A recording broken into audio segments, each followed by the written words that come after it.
Yeah, please welcome Rasmus onto the stage. The next talk is going to be in Danish about illegal data retention in Denmark.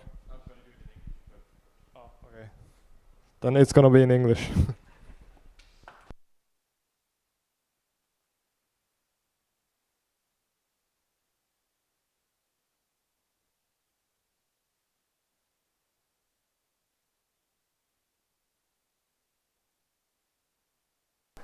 Now it's on. Ooh. So welcome all. It's nice to see so many faces. Some of what I was saying, or what I will be saying, you will have heard before, but it might be useful to listen to it again and try and discern. There are some things in it. The reason I'm here talking about data retention again is not just to tell you what's going on in that case, but I'm also going to go into the background of how and why we can do this. And then I'm going to talk about how you can apply the same things to your campaigns and whatever you want to do in your life outside of BornHack. So, to begin, at the beginning with the caveman standing there, citizen A, citizen B, that's two people. So once in a while, as you know from BornHack, you're going to get upset, you're going to get in an argument, and you're going to need some sort of arbitrary entity that can regulate this for you. And that's where we get the first nation states. Now, come on, there we are. Nation states. You could substitute this with priests or the church or any kind of god, because that is basically why the whole religion thing was invented. Sometimes humans get angry and we need a reason and a way to sort of, thank you, and we need a way to mitigate the conflict that is in everyday life. And I've drawn it like this because this is the sort of Danish way of looking at the world, with the state, the society sometimes always being on top of us, and we must always do what's best for society rather than for ourselves or for our families and friends. Sometimes power corrupts, and when we're looking at it this way, it's very easy for the government to begin corrupting. If you give anybody any kind of power, as we know from BornHack again, at some point they're going to start abusing it. And that's when constitutions were invented. A constitution is the contract between the people and the government. This is from the American Revolution, when they were building one of the first constitutions of the world, where they're saying, these are the rights of us, the humans in this, and the state can only do so much. The French Revolution, also same time, very influential on the whole thing. We need to look at how are we setting up our society, how are we protecting ourselves from abuse from people in power. And the French and the American revolutions did them quite the violent way, whereas they used that to specify that, okay, fair enough, we have the courts, we have the government, and we have the parliament. I've done it in a triangle with parliament on top because, again, that's how we do it in Denmark. A famous quote is, there's nothing above or close on level with the parliament in Denmark. And the place Denmark came from when doing this was the constitutional mess of an absolute monarch. We had a king who could do whatever he wanted. He was both the courts, the judiciary, he was the government, and he was the parliament. He did everything. And he started abusing it, and people began the small-scale rioting in Denmark. And he could see, okay, fair enough, what's happened in France, what's happened in America, I don't want that to happen to me. And that gave these people, many of whom are just rich business people, the ability and the possibility, the opportunity to sit down and say, okay, fair enough, we're going to do a constitutional convention. We're going to get people in from the entire country, and we're going to talk about what are we going to do.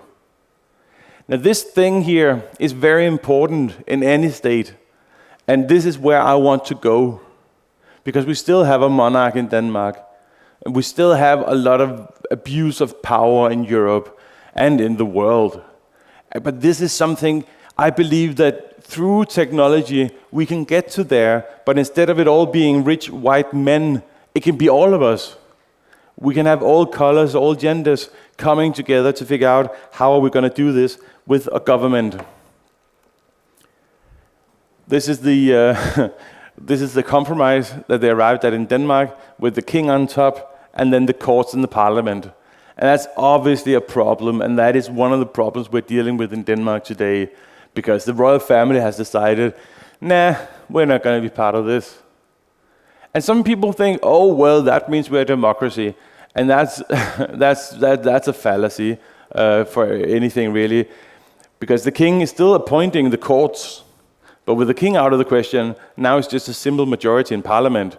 So we have a situation where 90 people, which is half of, that's the smallest possible majority in parliament. So 90 people can regulate just about anything in Denmark. Because the constitution of Denmark doesn't have many human rights, they could also do things like bring in death penalty for something that wasn't criminal when you did it. And that sounds weird. So if we're sitting here today, next week they might pass a law saying anybody who went to BornHack 2019 must be penalized by being put to death. And that sounds sort of tinfoily hatty. However, we did this. Less than 70 years ago, we did this. The Germans came, a small spot in history, and they decided they needed Denmark in order to get to Norway, because they really wanted to get to Norway. And we were occupied, and we surrendered within hours. And people were generally told to sort of behave, to help the Germans, to work with the Germans. This might be the best thing for the Germans. And the people who then did collaborate with the Germans, after the war, we had a new parliament, and the new parliament said, oh no, you must be put to death for collaborating with the Germans. And that happened. We have a large graveyard in Copenhagen just for those people, where they were gunned down because they did what they were told and collaborated with the Germans.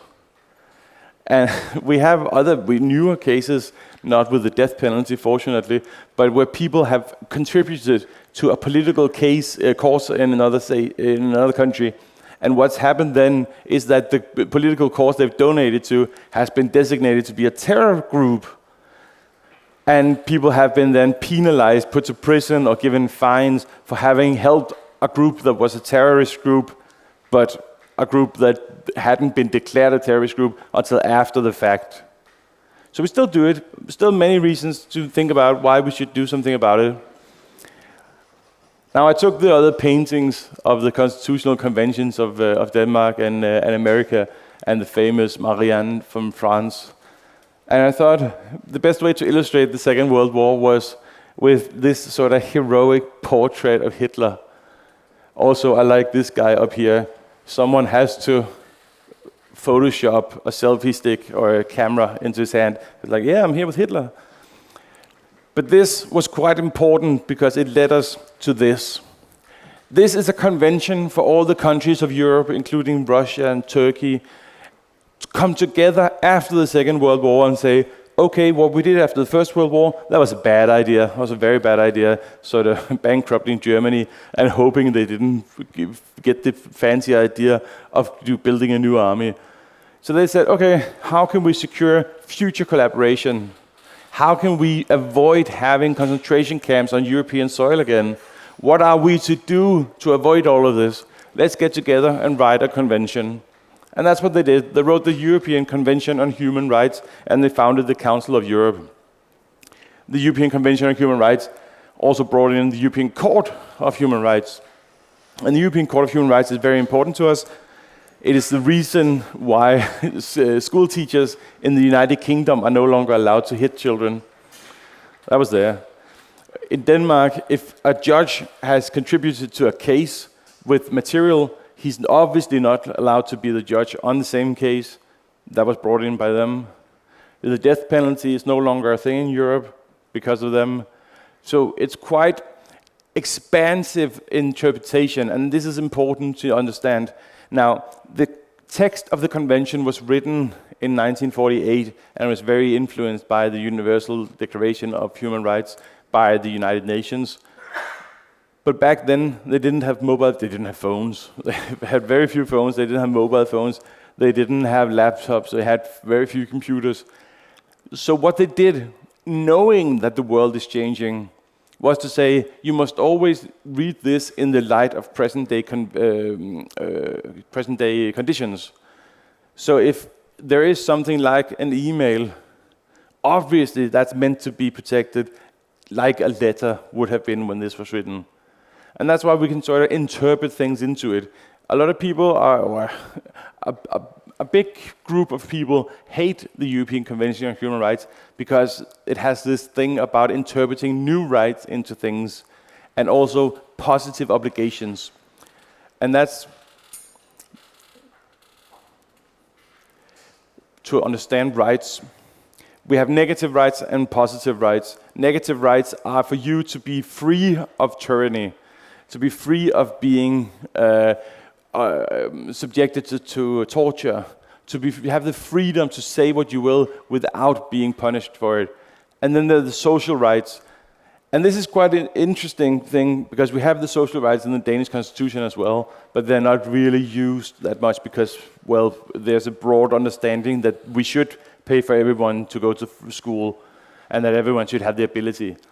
And it's sort of, for a libertarian, it can be a bit annoying to have these positive rights, and I can sort of feel where the critics are coming from. But we don't only have to look to England or to America to see how much the positive rights are needed for the negative rights to exist. So how useful is it for everyone to have freedom of speech if they don't know what to say? How useful is it if we have a society like, again, the United Kingdom or America, where only the wealthy can afford to go to school? Obviously, that's going to be a problem because then you will have like these different classes in society with different rights. So obviously, it's quite necessary for us to have the right to education. And the other one, protection, is one that we're seeing a lot of in Denmark at the moment. You have the right for the government to protect you against everyone else in here. And that's why we have the police. So in order for your life to be valued by the government, it needs to protect it from me ending it. And the reason it's very much talked about in Denmark is that the police have decided to go very far to protect the rights of racist people, of neo-Nazis. I was working with a politician where we wanted to demonstrate for democracy. We wanted to do an event where we went to the palace of the Queen and held up signs saying we would rather have voted for you. That's a fairly simple one. And the police, she said to us, "Oh no, you're not allowed to do that because we cannot protect you against all the very angry, militant, even royalists." It was a nonsense thing. But last year and in the beginning of this year, and a lot of the time during the most recent general election we had in Denmark, a guy who bears the name I used to have was being protected and even driven into conflict by the police. And the police were, "Oh no, we're just protecting him as per his freedom of speech." And obviously, this is where it all clashes. I'm telling you this so you can apply it to your own lives when you have something you want to do. Is it something that requires a positive right? Is it something that requires a negative right? And is it something that the government should be helping you put out there? As another one, we can say censorship is no longer allowed, but then charge a tax on everything you want to publish if it doesn't sort of hail the chief. And that's sort of where we're working with the rights. These ones are the German Constitutional Court, Verfassungsgericht.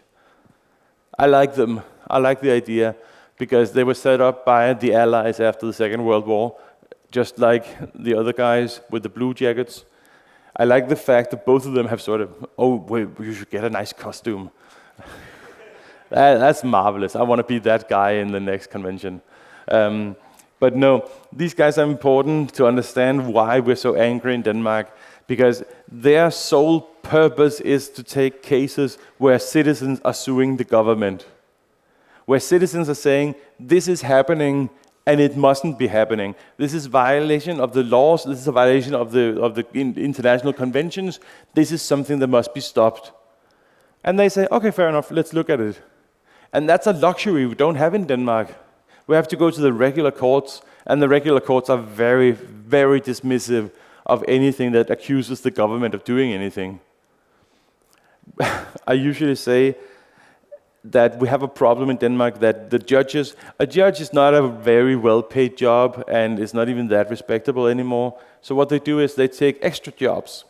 So in their free time, they go out and they do conflict handling in workplaces and stuff like that. So when a union threatens to sue an employer, then this entire system is set up where you go out and you shop for a judge. And you can buy any judge. You can get a high court judge if you want to. And whenever we have like a critical case such as our own, the politicians who want there to be a status quo always begin talking about, oh, shouldn't we look into how much the judges are allowed to make on all these side jobs? And then they get what they want. I'm not saying they're massively corrupt, but I'm heavily suggesting it. So I like these guys, and these are the reason why Germany was one of the first countries to stop the illegal data retention, because it's illegal, and they have a court for doing that. So as you think about it, we go there, we say, okay, you lost the war, now let's set up a proper democracy. We'll give you this, and we'll give you checks and balances. And the Germans standing there saying, Entschuldigung, but do you have this at home? And we're like, nah, the democracy, that's for you. No, we're staying over here. All hail the king. So this is the Council of Europe. These are not all of the countries. I've done this to sketch out how this is not a triangle. So I've used triangles for a lot of things. This is just a pool of countries. So if the Danish government, as they often are, is violating the Convention on Human Rights, there's no one above them to do anything about it. And that's sort of a problem. It's the same thing with Russia, maybe not wanting to entirely ban the death penalty. Maybe it's the same with Turkey, where they're not that keen on the Armenians. And maybe it's the same thing with the UK, where they don't like the Irish. And all we can do is write reports and convict them for it. 2 weeks ago, Denmark was found to be in violation of the European Convention on Human Rights by the Grand Panel of the Court of Human Rights. And the day before yesterday, the Danish Minister of Justice answered a question from Parliament as to his thoughts on Denmark having been found to be in violation. The case is fairly simple. If you have a jail sentence that is for treatment, so you're in a psychiatric institution, you don't have an end date. You're not sent to the psychiatric institution for 5 years. You're sent there until you feel better. And in order to figure out if you feel better, they have a panel. And the panel are all the people who work for the government and who work for the prison service.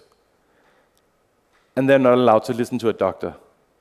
So anybody who needs to have their incarceration renewed cannot bring their own testimony from a fucking doctor. That's obviously a violation, and obviously the European Court said that. But the Minister of Justice said the day before yesterday, nah, I'm not going to do anything about it. He's from the Labour Party. He just said, nah, that's not my problem. I don't want to do anything about it. And that is obviously a problem, that we have that situation. Fortunately, we have everybody's favorite hero, the European Union. A lot of old, white, rich men signing something into existence, but what they created, despite them looking so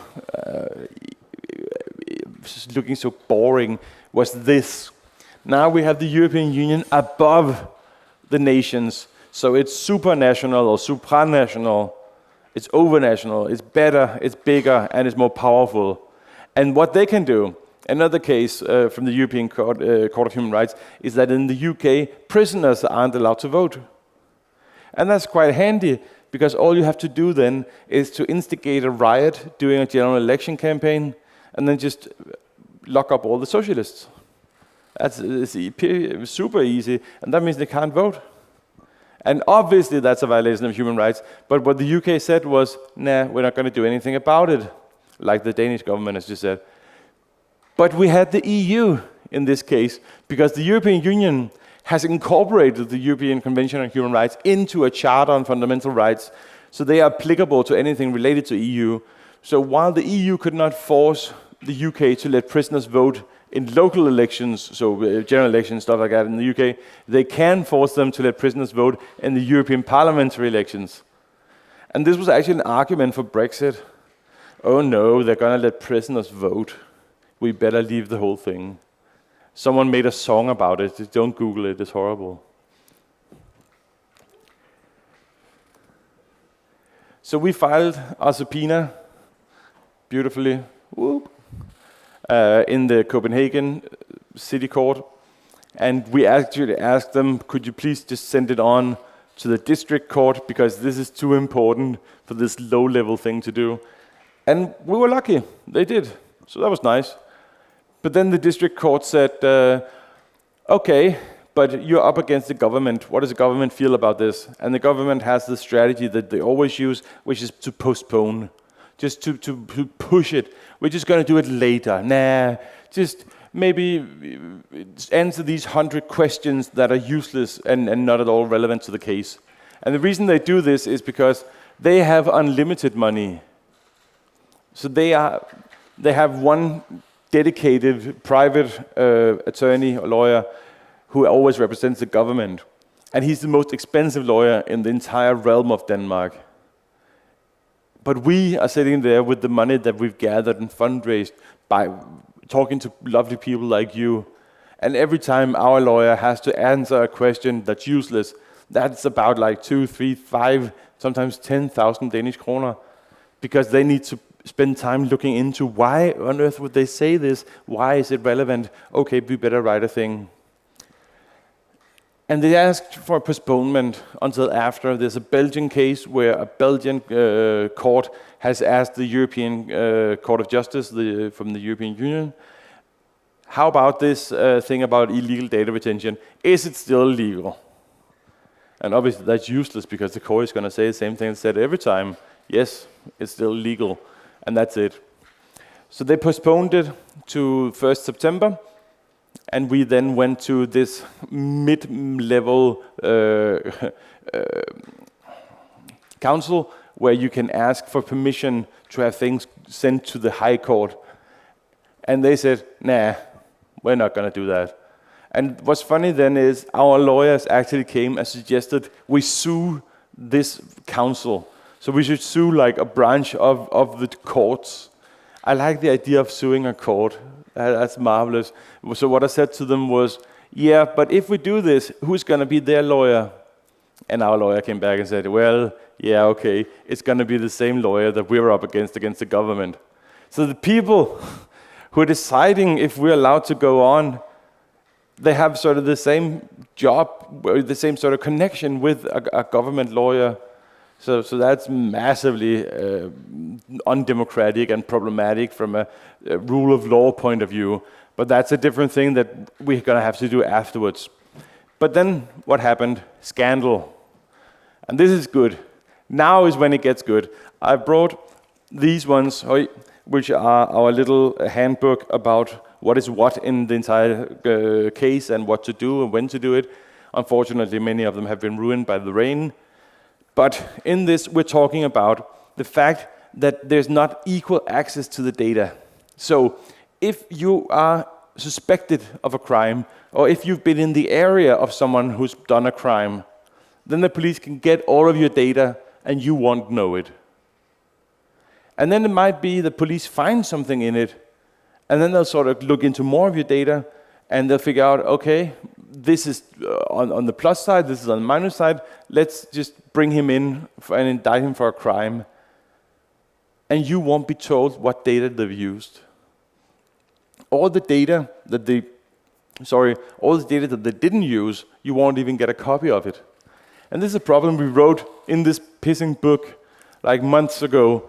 But then what happened was that the police and the sort of chief Crown Prosecution Service came out and said, okay, so we have this tiny problem. And they knew about this sort of in the beginning of the year, but they also knew there was a general election coming up. So they kept silent about this tiny little problem. And it turns out that whenever the police receive data from the telco providers, then the police take it, put it into their own computer program.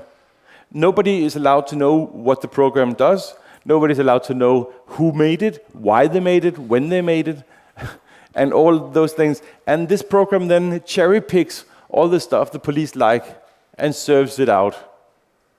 So the raw data never goes to the defense attorney. It only goes to the police. And that's obviously madness, but it's also what we told them all along. This is a cherry picking. I just feel like we should have it, because you know what it is. If we have a lot of points of data, an example with this is, so a man travels from home to work, but on his way, there's a one ping, like 50 kilometers to the east. And that doesn't really fit in with him having gone straight from work to job, or straight from home to work. So they trim it. So they say, that's probably a mistake. Let's do that. And that means that the courts and the defense attorneys have been presented with data that have been cleaned up to look as if they are always reliable. But the stuff they've removed is all the stuff the defense attorney could have used to say this data is not reliable, so we need better evidence. And that's a big problem. So now what? Well, the postponement was only meant to be for 1 month, until September 1, and now we've had this whole revelation about the police and what they do to data. So I was looking forward to the end of August when the postponement stopped, because I can't imagine that a court after this scandal would still say, yeah, it's not necessary, we just shouldn't do that so fast. However, there we are. Last week, someone lit a bomb outside of a Danish government office. And then a few days later, did it again outside of a disused police station. And this is the sort of thing, in Danish we have a saying, it makes my testicles creep towards the floor, in the sense that it's horrible, because we know what this is. And they're already out there, a new Minister of Justice saying, oh yes, we must give the police everything they need, otherwise they're going to come and blow up your children. And they're already saying, oh, maybe we should log even more, maybe we should save even more data illegally. And this is what we're up against. So on the one hand side, we know the police are breaking the law every day. We know that they're using data that was illegally obtained. But on the other hand, the children, won't someone think of the children? So what we're doing is we are working on getting knowledge. This is a member of parliament at a workshop that we held in the organization against illegal data retention. And we got together as many people as we could, and we started asking questions. Because unlike in democracies in Denmark, the citizen is not really allowed to get data from the government. We're not allowed to see their notes. We're not allowed to read the letters. But a member of parliament is. So we came up with 35 very good questions to her, and she went on with them and has now presented them in parliament for the government to answer. And this is important, both because it's necessary for our case, but also this is how you use it in your own life. This is a very, very good technique to do all of this. I held a workshop the other day, and a person came with the problem of, in the Netherlands, they have a lot of empty buildings and a lot of homeless people. And that should be easy to sort of fix by marrying the two. But how are you going to do that? Well, you sit down and you look at, where does this law come from? Why is it this way? Has the EU has anything to do with it?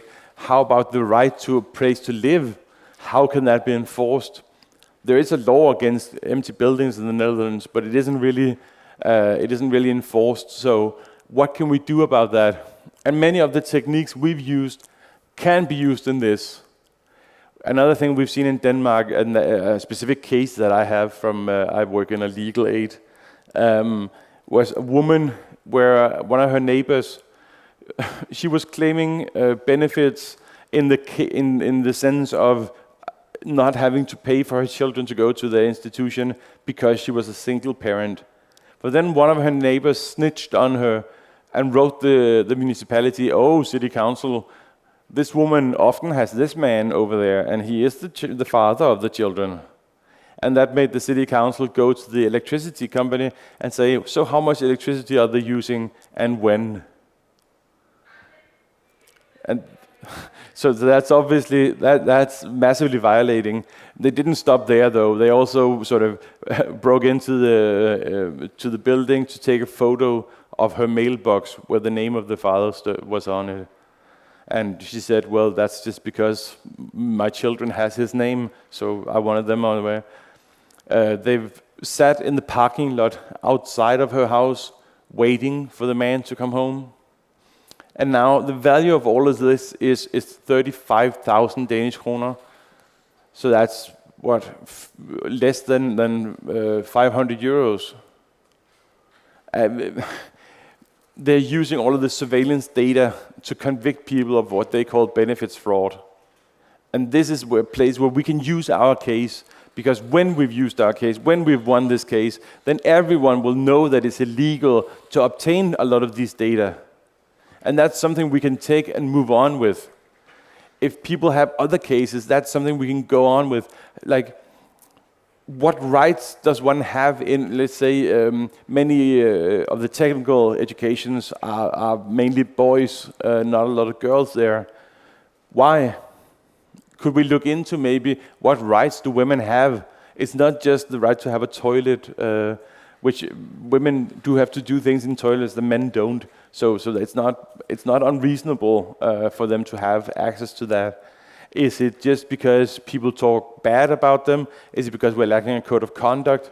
All of these things could be solved through the same methodology that we use in the legal data retention.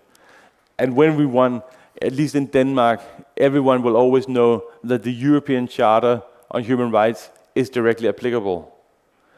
So that's why we're doing it. You can help us by distributing these. They have them at the PROSA offices in Copenhagen and Odense and Aarhus. Yeah. Good. Jeppe has them. Fantastic. I paid for most of this. I paid for most of this myself, and it's really good because it has a lot of questions, a lot of answers. Why, when, who, why are they doing it? What are they gaining from it? A good one is a sort of, but the terror and the children. There was a terrorist attack where a person went to a meeting with the racist and shut up the place, and then he went to the synagogue and he shot a guard at the synagogue. And that's obviously horrible. But the police made like several hundred pages report on how they'd handled it, and there's this nice little notice saying, well, we couldn't use mobile phone data for anything because he was a terrorist. He had planned it. So he had 2 phones and 2 SIM cards. And that's enough. So what you can use it for is to convict people. You cannot use it to get people acquitted. Because if you say, "Oh, but my phone proves I was at home," then the police or the prosecutor will just say, "That just proves you planned it." And that's obviously a big problem. But sorry, get this and share it. Sponsor us financially. It has the information on the back of it. We need the money. And it doesn't just have to be your money. Maybe set up a recurring payment and tell your friends to do it. Maybe sort of write it on the social media. Maybe share the stories about it. And in general, educate yourself. This is only the beginning. Ask questions. We made this for people to go to election, to meetings, and to ask politicians these questions. Why are you saying these things when it's not true? So that's very easy and very good way to help us. It doesn't have to be financially. That was it. Any questions? Oh, thank you.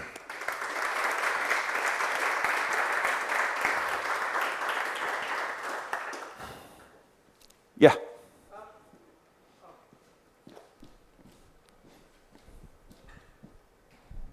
Hello. Could this illegal data that they retain about us be used in some way in our defense? So say if I was arrested for being somewhere at a certain time and they illegally recorded my phone location, they can prove without a doubt, it's on record, that I was completely somewhere different for like a week around this time. Could my attorney ask the government, look, could you prove he's there because you've got this illegal data? And that's where we have two things. One of them is the fact that your attorney will not get access to the data if it doesn't help the police. So you'll have to get it yourself from the telco provider. And the second thing is, no, we've seen prosecutors, when this is the case, they'll just say, oh, that just means you planted your phone there with a friend. That's mental. They use it both when you have the data and when you don't have the data, because if the data doesn't help the police, what they'll do is they'll put you in a chair and they'll ask you, where were you yesterday at 10 o'clock? What about the day before? What about the day before? What about the day before? And you're going to say something wrong because they know more about where your phone was than you do. And then they can go into court and say, yes, the defendant has lied to the police. And then you're stuck in it. So no, it isn't being used at all to help people. Any other questions? Yes, in back.